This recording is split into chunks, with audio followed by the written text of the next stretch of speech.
What's up, YouTube? It's Joel here. We have some amazing news. We finally have a date from the IRS when these checks are going to be sent and received by our friends on SSDI, SSI, Railroad Retirement, and Veterans Affairs and Direct Express. We also have an update on a new demand for reoccurring checks for those that are on SSI, SSDI, Railroad Retirement, Veterans Affairs, and for households in the United States making $150,000 or less for married couples and $75,000 or less for individuals. I'm so happy that we finally have some word from the IRS and the U.S. Treasury on when we can expect for these checks to actually hit and be deposited in the accounts, but also remember that there are some that are going to be receiving theirs by mail check or by debit card through the mail, and those will be received a couple days after. And hey, since we finally got these dates, why don't you smash that like button for the YouTube algorithm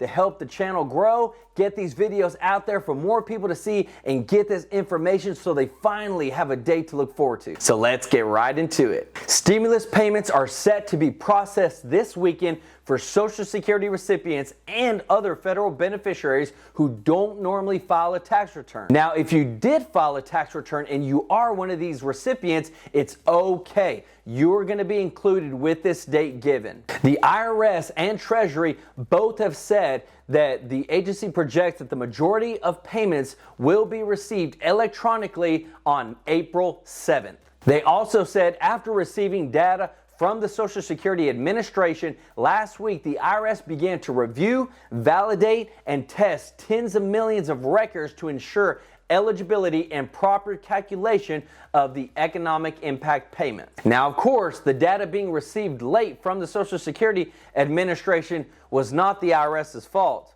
or so they say. The Social Security Administration said that they did not have enough resources to get this information out in time. Now, remember what I said pertaining to if you're going to disperse out stimulus checks, you might want to include some funds to help facilitate getting those stimulus checks to people. Now, because the majority of these payments will be dispersed electronically through direct deposit and payments to existing Direct Express cards, the IRS has confirmed they will be received on the official payment date of April 7th.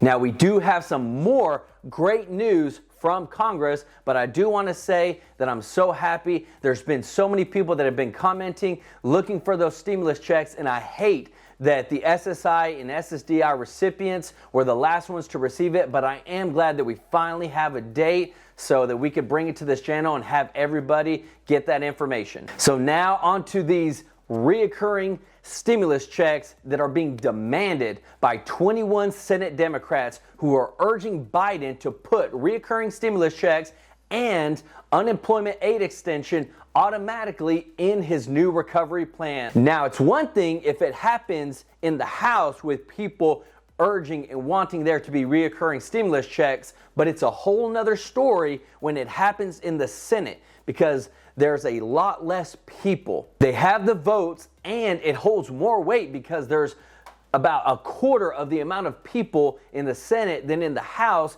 and with already 21 out of the 50 needed want reoccurring stimulus checks, it is very likely that they're going to keep pushing and actually get these added, like we've talked about, to this next recovery plan. Senator Ron Wyden from Oregon said this. He wants to avoid repeating what took place last summer when a jobless benefit boost expired and contributed to millions of Americans falling into poverty. He also said while the job market continues to climb back towards pre-pandemic levels, many lawmakers worry the existing aid measures will not go far enough while roughly 19 million people are receiving some form of unemployment benefit. Now, Biden has a $3 trillion stimulus package that he is going to be pushing to get passed by this summer. They are planning to add all this additional aid, talking about those stimulus checks, talking about the SSI, SSDI boost via this new recovery plan for the U.S. So we can expect to see a lot of things happening quickly, especially these new stimulus checks and extra aid for families. Now, this bill is going to be huge. We're talking $3+ trillion. So it's going to be broken up into actually two bills. Bill number one, it's most likely going to be done under budget reconciliation. This is where we can expect to see, of course, the reoccurring checks added, as well as the permanency of the increased child tax credit, as well as an automatic federal unemployment extension whenever the unemployment hits a certain threshold. Now, this is all going to be done without GOP support and passed very quickly, like the $1.9 trillion stimulus package. And all this is going to be done through budget reconciliation. And that's where all they need is a simple majority of 51 votes in the Senate in order to pass this, with Kamala Harris being the tiebreaker. Now, the second bill will be an infrastructure bill, and they're gonna need the support of the GOP in order to pass this bill. This is what's gonna be for like transportation, broadband, and climate change, going green. Now, they're going to be probably having a harder time getting that second bill passed because they got to include some of the Republicans, but because they have not been working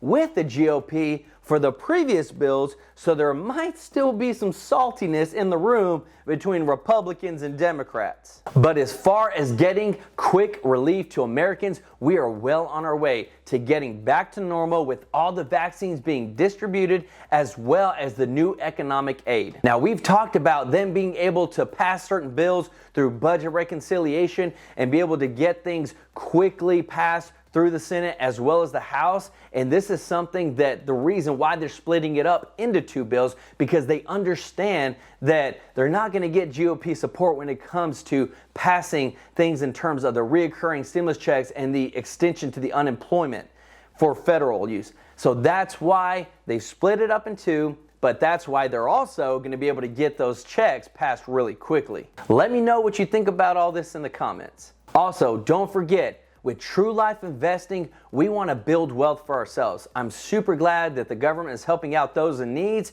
but we can do it ourselves. We can build our own wealth. And you can start by getting 2 free stocks with Webull, or if you prefer Robinhood, those links are down in the description. It's free money, y'all. Y'all can take those stocks, sell them, get you that cold hard cash, or keep it and buy more stocks and grow your portfolio.